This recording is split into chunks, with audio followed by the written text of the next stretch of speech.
વિદ્યાનામનરચ્ચરૂપમધિકમ પ્રચ્છન્નગુપ્તમ ધનમ વિદ્યા ભોગકરી યશસુકરી વિદ્યા ગુરુનામ ગુરુ વિદ્યા બંધુજનો વિદેશગમન વિદ્યા પરા દેવતા વિદ્યા રાજચ પૂજ્યતે નૈધરમ વિદ્યા વિહીના પ્રસુ येषा न विद्या न तपो न दानम ज्ञानम न शैलम न गुणो न धर्मम देवर्तलोके भविबालभूता मनुष्य रूपेण मृगाचरन्ति।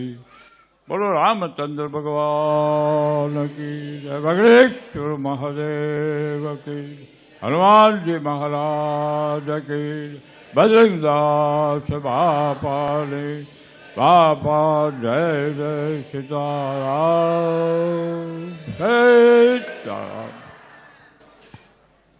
परम गुरुदेव सदगुरुदेव बजरंगदास बापाना चरणों में साष्टांग दंडवत करूँ छूँ। ब्रह्मदेवना चरणों में साष्टांग दंडवत। मारा वडील गुरुभाईओ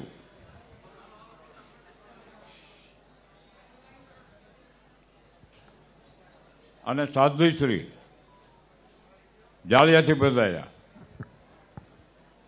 बजरंगदास बापू एम कहता भगवू लुगड़ू जोवो ने એટલે ભગવા લુગડાને પગે લાગી લેવાનું,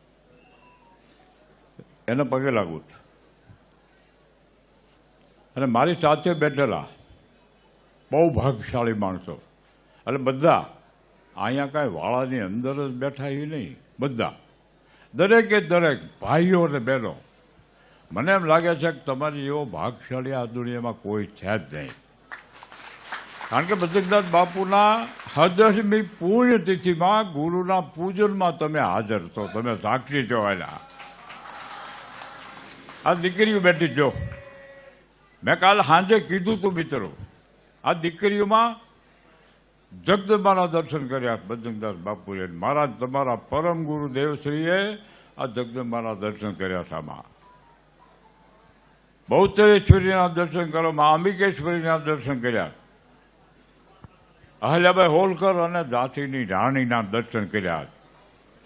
આ દીકરીઓમાં માતાજી હંસુયાના દર્શન કર્યા. મારા તમારા પરમ ગુરુદેવે અહલ્યાબાઈ હોલકરના દર્શન કર્યા. મને એમ કહેવા જો, ઝાંસીની રાણીએ પોણા ભાગનું હિન્દુસ્તાન સર કર્યું, એના દર્શન કર્યા દીકરીઓમાં. અહલ્યાબાઈ હોલકરના દર્શન કર્યા. 5000 મંદિર ભગવાન શંકરના બનાવ્યા હિન્દુસ્તાનમાં, અહલ્યાબાઈ હોલકર. અને બાળકોમાં, છોકરાઓમાં ભગવાન રામના દર્શન કર્યા મિત્રો. છત્રપતિ શિવાજીના દર્શન કર્યા, રાણા પ્રતાપના દર્શન કર્યા છોકરાઓમાં, બાળકોમાં. શીખ મહારાજા રણજીતસિંહના દર્શન કર્યા, ખુદીરામ બોઝ, મદનલાલ ઢીંગરા, સરદાર વલ્લભ પટેલ, દયાનંદ સરસ્વતી, બાલ ગંગાધર તિલક, ગોપાલ કૃષ્ણ ગોખલે, વીર સાવરકર. આ બાળકોમાં આના દર્શન કર્યા બજરંગદાસ બાપુએ. 80% જિંદગીનો સમય 90% નાના નાના બાળકો હારે વ્યતીત કર્યો. જો મારામાં તમારામાં ભગવાન દેખાણા હોત ને, મારી તમારી હારે 80-90% સમય વ્યતીત કર્યો હોત. આપણે ક્યાં ઊભા થઈ એ આપણે વિચારી લેવાનું. બજરંગદાસ બાપુને બાળકો હારે કેમ રમવું પડ્યું? બાળકો હારે, દીકરીઓ હારે, નાની નાની દીકરીઓ, નાના નાના બાળકો, એની હારે જિંદગીનો 90% સમય પસાર કર્યો. મારા તમારા પરમ ગુરુદેવ સદગુરુદેવ બજરંગદાસ બાપા છે. મારી તમારી હારે પસાર ન કર્યો. એની જેનો વાત કરું, મને કહેતા આનંદ થાય છે મિત્રો, નાથુભાઈ પંચાણભાઈ ડોડિયા, મને ખબર છે, હું વ્યાસપીઠ ઉપરથી બોલું, બજરંગદાસ બાપુના ચરણોમાંથી બોલું. મેં સાંભળ્યું છે, જોયું છે, નજરો નજર. બજરંગદાસ બાપુ ને નાથુભાઈએ એમ કીધું કે હરિના આંકલા થતા હોય ને ધજા ચડાવવી જોઈએ. તો બજરંગદાસ બાપુ કે ધજા નથી ચડાવી નાથું. એ તો બાપુ વાહડામાં ભરાવી લાવ્યો અને ખાડો ગાળીને ધરબી દીધી ધજા. એ તો બાપુ લગાડી દીધી છે. આવા હરિના આંકલા થતા હોય ને ધજા જોવે. બાપુએ એમ કીધું કાયમ ચડાવવી પડશે નાથું તારે, ત્યાં કાયમ ચડાવી. હજી આજની તારીખમાં એના પરિવારના માણસો ધજા લાવે છે, આપણે ધજા બનાવીને રાખીએ છીએ, કદાચ ન આવે તો આપણે રૂપિયા લઈ લઈએ એની પાસેથી. પણ હજી સુધીમાં 48 વર્ષમાં એક પણ પ્રસંગ એવો નથી બન્યો કે નાથુભાઈનો પરિવાર ધજા ન લાવ્યો હોય મિત્રો. એટલે મારે તમારે આનંદ કરવા જેવી આ વાત છે, આનંદ કરવા જેવી. હવે મારે એક વાત કરવી છે તમને. એક સમર્થ સિદ્ધ સંત મહાપુરુષ ઈશ્વરના દરબારમાં, પછી ગામમાં પ્રદક્ષિણા કરવા નીકળ્યા. આ સાધુ એક ઘરે ગયા, બહુ સેવા કરી હામાવાળાએ. પછી સાધુને પૂછ્યું, એને માગ્યું, તમે સાધુએ કીધું કે ભાઈ તારે શું જોવે, તારી સેવાથી હું પ્રસન્ન થયો. ઓલા ભાઈએ એમ કીધું કે શેર માટીની ખોટ છે બાપુ મારે, બીજું બધું સુખ છે. તો ઉપર હું યમરાજાના દરબારમાં જઈ આવું. યમરાજાના દરબારમાં ગયો, ચોપડા વીખ્યા. એટલે એણે 5 વાર ચોપડા વીખાવ્યા કે એના ભાગમાં સંતાન સુખ જ નથી. એટલે પાછો આવ્યો આ સંત, અને એમ કીધું તારા ભાગમાં સંતાનનું સુખ જ નથી ભલા માણસ. તો ભગવાનની ઈચ્છા. એટલે મેં જયમરાજાના દરબારમાં ચોપડા વિખાવ્યા, એથી ઊંટો કોઈ છે જ નહીં દુનિયામાં. તારા ભાગ્યમાં સંતાન સુખ જ નથી. પછી પાછા ભાઈ આવ્યા, અને એક જંગલમાં સાધુ ભજન કરતો હતો.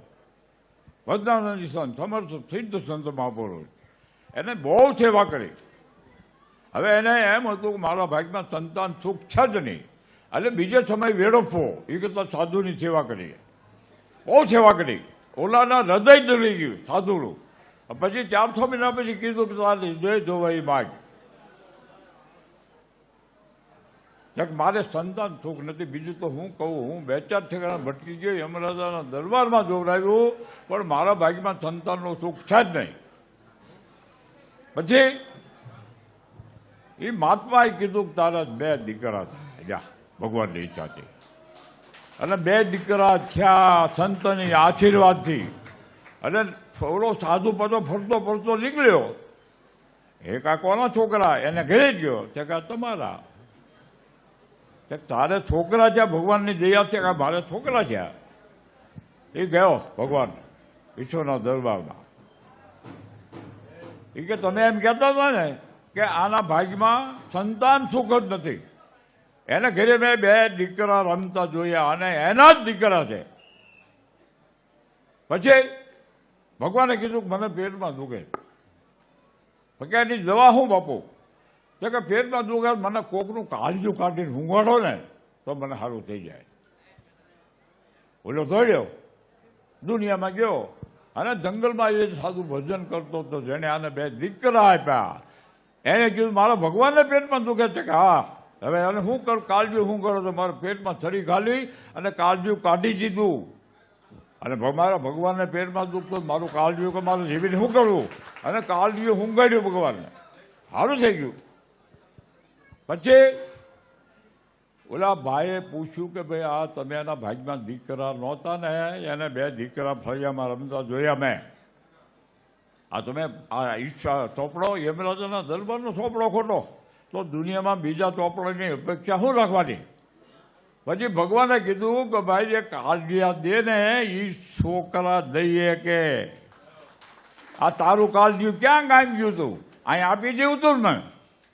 એટલે કાળજા જે એ છોકરા આપીએ કે મને એમ કહેવા દો કે મારી તમારી હાટું બચનદાસ બાપુએ કાળજિયા આપી દીધા. કાળજિયા આપી દીધા.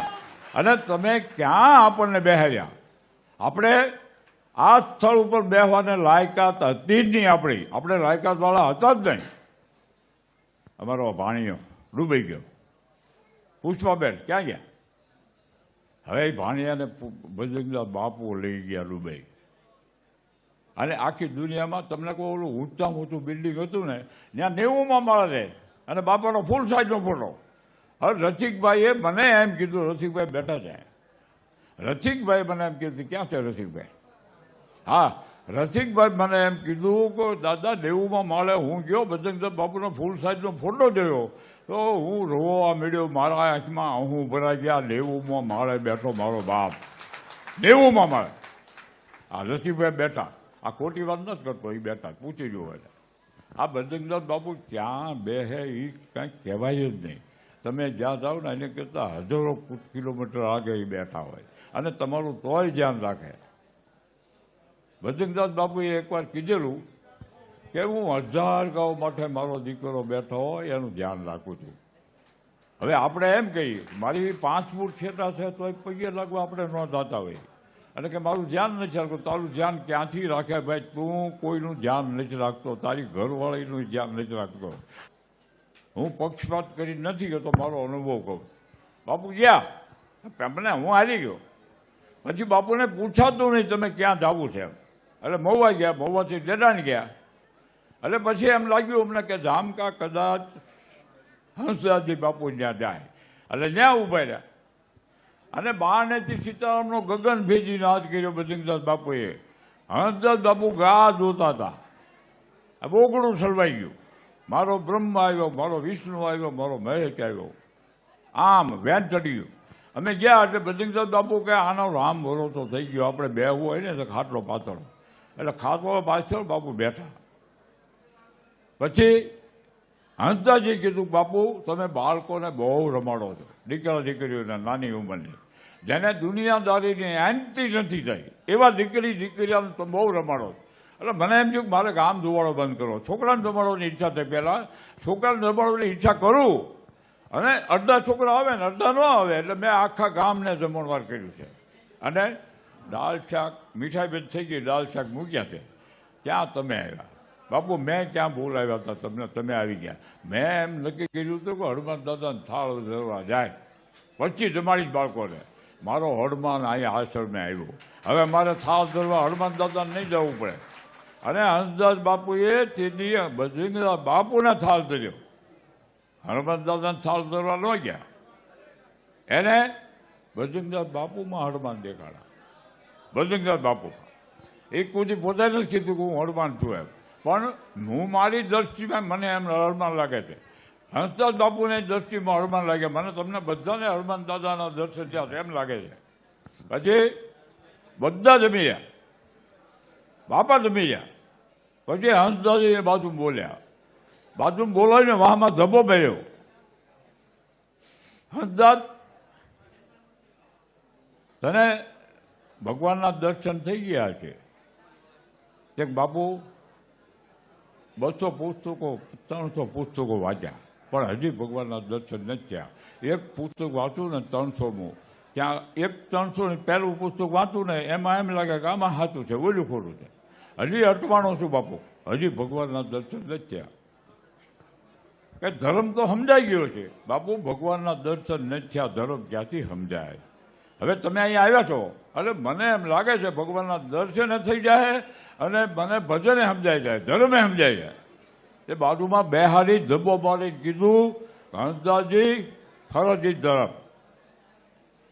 પછી બીજો ધબ્બો માર્યો, હંસદાસજી સત્ય ઈ જ પરમેશ્વર. એટલે બજરંગદાસ બાપુએ એક ભજન બોલ્યા, ગોવિંદની ગોતણે ચડીશમાં જીવડા ગોવિંદ ગોચર નહીં જડે, લખ્યા છે લેખ તો એની જાણે આવીને મળે. એટલે મહારાજ તમારે સત્યમાં પરમેશ્વરના દર્શન કરવાના અને ફરજમાં ધર્મના દર્શન કરવાના. આ જે બે આવડી જાય. અને તુલસીદાસજીએ કીધું મેં ઓર મોર તોર સબ માયા, હું પણ અને આ મારું આ તારું ઈ જ માયા. એમાંથી આપણે મટી જાય. બજરંગદાસ બાપુના ચરણો સેવકો છીએ આપણે. બજરંગ બાપુના ચરણોમાં આવ્યા છીએ.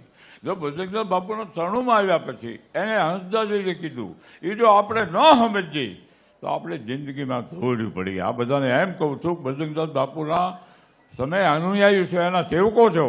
એના સેવકો નહીં, એ ભલે ગમે એમ કે, પણ આપણે એના શિષ્યો થઈ. હું તો કહું કે બજરંગદાસ બાપુનો શિષ્ય છું. મને મારો ગુરુ બન્યા હોય કે ન બન્યો હોય, મારા એના શિષ્ય બનાવ્યો હોય કે ન બનાવ્યો હોય, પણ મેં એને ગુરુ બનાવ્યા છે.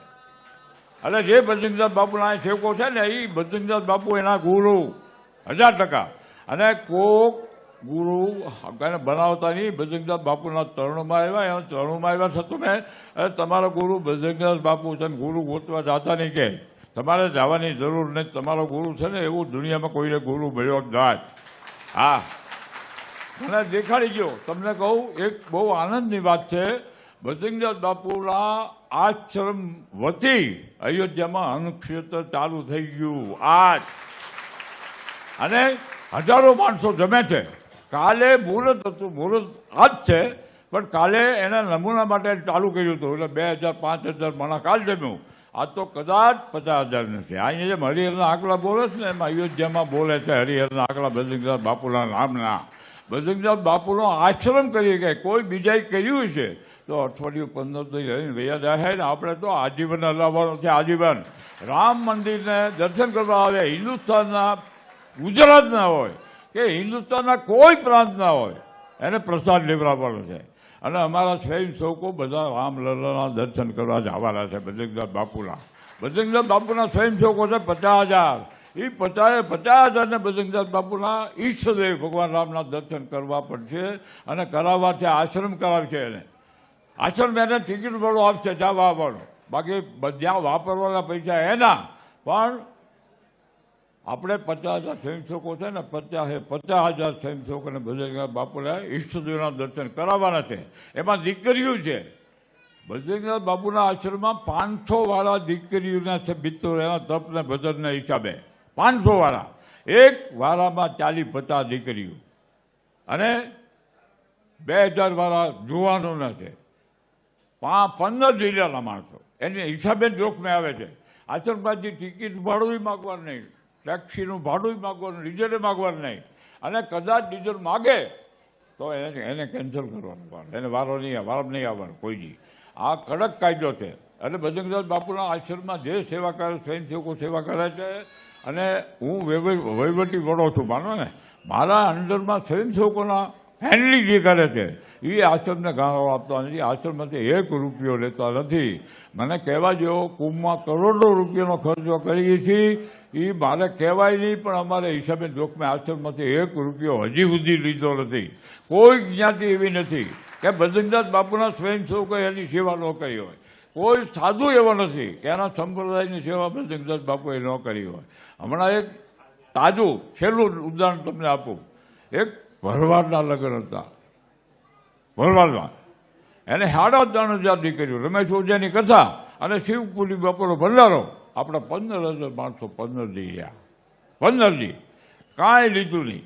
અને જે ભરવાડ હતો એણે કીધું, મને ફોનમાં રોતા કીધું કે ભજનદાસ બાપુના સ્વયંસેવકો ન હોત ને તો હું ભૂંડો લાગત, બેટા 300 કરોડ રૂપિયા એકલાય કરી ગયા. આપણે ખીચામાંથી હાથ નાખી અને છોકરા માગે ને પાછું, તો દચ્યું કરિયાવાળો નથી આવી જતો ને, એ જોઈને 500 કાઢીએ અને 500 છોકરા આપી, દચ્યું માગે. હવે ઓલાએ 300 કરોડ રૂપિયા કરી ગયા. હા, ગુરુ મહારાજને પાછળ કુરબાન થઈ ગયો, સમર્પિત થઈ ગયો. અરે તમે સમર્પિત થઈ જાય, કુરબાન થઈ જાઓ. ભજનદાસ બાપુ તમને કુરબાન થઈ જવા નહીં જોઈએ, પણ ભાવના રાખો કુરબાન થઈ જવાની, સમર્પિત થઈ જવાની. આ બધા બેઠા છે. અને આજે 47મી પુણ્યતિથિ, 47 વર્ષ વહી ગયા ભજનદાસ બાપુને આપણે શરીર છોડ્યું. અને આપણે જ્યારે શરીર છોડીએ ને ત્યારે શોક કરે, બધા રોવા મળે. અને સાધુ શરીર છોડે ત્યારે સાધુ બધા એમ માને છે કે ભગવાનથી વિખૂટો પડેલો જીવ એને મળવા જાય. એટલે આનંદને કિક્યારી બોલતી હોય, રામ બોલો ભાઈ રામ. પણ આ ભજનદાસ બાપુ નિર્વાણ તિથિ છે, બહુ ભાગશાળી છીએ આપણે. અને તમારી ઉપર ભજનદાસ બાપુના અવિરત આશીર્વાદ ઉતરતા રહે છે. અમારો શુભેચ્છા. અને તમે આવ્યા તિથિમાં, તિથિની ઉજવણી માટે તમારા 1000 કામ પડતા મૂકીને અહીંયા આવ્યા છો, એટલે તમારા ભાઈ બહુ દોડ કરે છે. હું અહીં માઇકમાં બોલું છું ને, જે સાંભળો છો ત્યાં સુધી સાંભળી લેજો કે તમારા ભાઈ બહુ દોડ કરે. અહીં બાજુમાં બેઠા એના એકલાના નહીં, તમારા આમ છેડે બેઠો ને એના આની કરતાં વધારે દોડ કરીએ. અમારી શુભેચ્છા. અને બધાને વિનંતી, પ્રાર્થના હજી કરું છું, બધા પ્રસાદ લઈને જાજો. તિથિની 47મી તિથિની પ્રસાદી લઈને જાજો ભજનદાસ બાપુની, અને હાથ સુધી રોકાજો. અને આજે રાતના ભજનનો પ્રોગ્રામ છે, અહીંના જ ભજનીકો છે. આપણે કોઈ કલાકારોને, બહુ સારા કલાકારોને બોલાવતા નથી. આ ભજનદાસ બાપુને ગમે ને એવા ભજનીકોના ભજન છે. અને માઇકથી ભજન બોલશે, પણ સાંજી જાય રામસાગરમાં બોલવાના. સાલ નહીં જાય ગઈ, આપણે એની જરૂર નથી. અને આ દીકરીઓ આરતી ઉતારશે હવે, આપણે એક એવો નિયમ છે કે દીકરીઓ આરતી ઉતારે. આરતી કોઈને ઉતારવાની નહીં. દીકરીઓ 9 દીકરીઓ 10 લઈને 8 લઈ. મેં પોલીસવાળાની દીકરીઓ પહેલાં અરે એ પોલીસની દીકરીઓને આપણે આરતીમાં ઉતારવી, પણ મેં સાંભળ્યું કે 4 જ છે. પછી તો 10-20 છોકરીઓ આવી મેં જોઈ, પણ હવે વાત આ દીકરીઓને બોલાવી હતી. હવે દીકરીઓને છે આરતી ઉતારવાની છે અને પછી બધાના દર્શન કરવાના છે બજરંગ બાપાના. પછી થાળ ધરવાનો, થાળ ધરી આ દીકરીઓ આરતી કરશે. પછી બધા અનુકૂળતા હોય તો રોકાજો, નકર પ્રસાદ લઈ અને તમારે ઘરે જવાની છૂટ છે. અને આ રીતે બજરંગ બાપુની તિથિમાં 1000 કામ પડતકા મૂકીને મેં આવ્યા છો ને આમાં આવ્યા કરજો. આ તમારા ભાગ્યની વાત છે. હા, તમારા ભાગ જોર કરે, તમારા ભાગ જોર કરે. તમારે ઘરે બધાના કામ છે, કેમ અહીંયા આવ્યા? એ કામની ઉપર ઢાંકણું કોઈને અહીંયા આવ્યા. 1000 કામ પડતા મૂકીને તમે આવ્યા. તમારા માતા પિતાના દંડવત, સાષ્ટાંગ દંડવત પ્રણામ કે આવું રતન હિન્દુસ્તાને આપ્યું. બધા રત્નો છે. બજરંગનાથ બાપુના આશ્રમમાં આવ્યા હોય ને રત્નો થઈ જાય, ન હોય તો થઈ જાય. આ બધા થઈ ગયા રતન. નકર આને હરાજી કરો તો માણસ આંબીલા ન આવે. બધા બજરંગનાથ બાપુ એને રતન બનાવ્યા. આ દીકરીઓને તો જાવે જોઈએ. એ તો જગદંબા, આ તો જગદંબા. નકર તો અહીંયા કેમ આવે? અરે એને ફોન કર્યો હું આવું છું. મેં કીધું અહીંયા સામે અહીંયા કોઈને કરતા ને તું તો આવી જાય જે હોત એ. ફોન કોઈ કર્યો ને 5 લાખ માણસ 25 લાખ માણસ આવે, કોઈ જે એમને કોઈ નથી કહેતા હું આવું છું. કે તારે હું કાંઈ વાત છે સામૈયાની? આને સામૈયાની વાત નહોતી, પણ એને એમ કીધું હું આવું છું.